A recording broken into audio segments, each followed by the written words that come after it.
नमस्कार।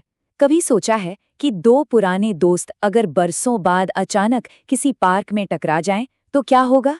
चलिए, आज राहुल और पप्पू की एक ऐसी ही मजेदार मुलाकात की कहानी सुनते हैं। यकीनन अपनी दोस्ती के दिन जरूर याद आ जाएंगे। तो कहानी शुरू होती है राहुल के साथ, जो पार्क में बेंच पर बैठे अपने दोस्त पप्पू को देखकर एकदम से चौंक जाता है। उसकी आवाज में वो हैरानी साफ झलकती है। और पप्पू का जवाब वो भी कहाँ पीछे रहने वाला था। तुरंत एक मजेदार ताना कसता है, भाई दोस्ती की नोकझोंक तो यहीं से शुरू होती है।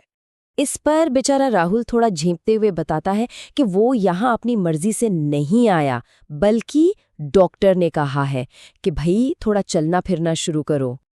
और पप्पू, उसे तो जैसे बस एक मौका ही चाहिए था। बिना एक पल गवाए वो सीधा राहुल की खाने पीने की आदतों पर चुटकी लेता है। अब राहुल भी देखिए बड़े गर्व से अपनी डाइट का राज खोलता है। डॉक्टर ने कहा कम खाओ, तो भाई ने उसका मतलब निकाला, दिन के 5 समोसों की जगह बस 2। क्या बात है। पप्पू का रिएक्शन तो मतलब देखने वाला है। वो राहुल की इस अनोखी डाइट के बारे में सुनकर पूरी तरह से हैरान है। मतलब उसे विश्वास ही नहीं हो रहा। तभी सीन में एंट्री होती है एक कुत्ते की।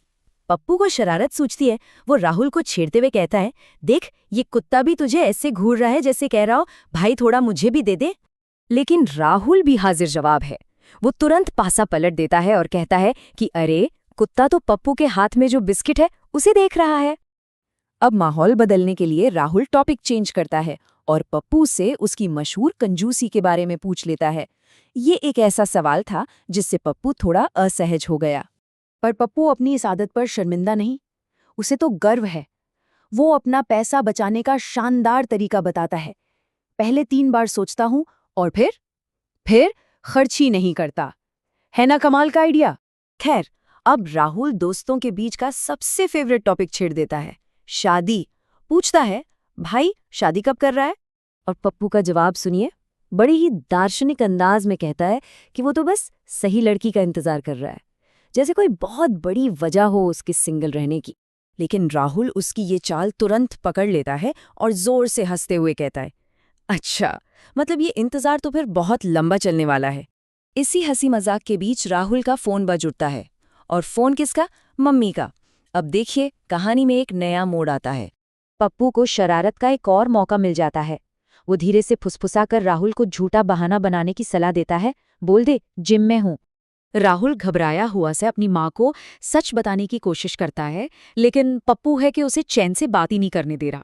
जब राहुल अपनी माँ से कहता है कि उसने थोड़ी बहुत दौड़ भी लगाई, तो पप्पू धीरे से फुसफुसाता है, हाँ हाँ सपने में। अब पप्पू की इन हरकतों से परेशान होकर राहुल जल्दी से फोन रखता है और कहता है, चल भाई अब निकलते हैं यहाँ से। पप्पू जाने के लिए तो मान जाता है, लेकिन एक शर्त पर कि पहले एक एक कप चाय हो जाए। और बस यहीं से कहानी का सबसे मजेदार हिस्सा शुरू होता है। राहुल वो सवाल पूछता है जिसका जवाब उसे शायद नहीं, यकीनन पहले से ही पता था। पैसे तू देगा?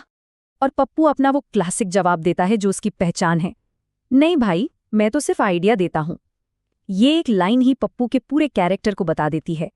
इस जवाब पर राहुल मजाक में गुस्सा हो जाता है और उनकी ये मजेदार मुलाकात एक जोरदार ठहाके के साथ खत्म होती है। सच कहूं तो दोस्तों के बीच ये छोटे छोटे मजाक और नोक-झोंक ही तो दोस्ती की जान होते हैं। ऐसी दोस्ती में वो कौन सा मजाक है जो हमेशा याद रहता है? सोचने वाली बात है ना?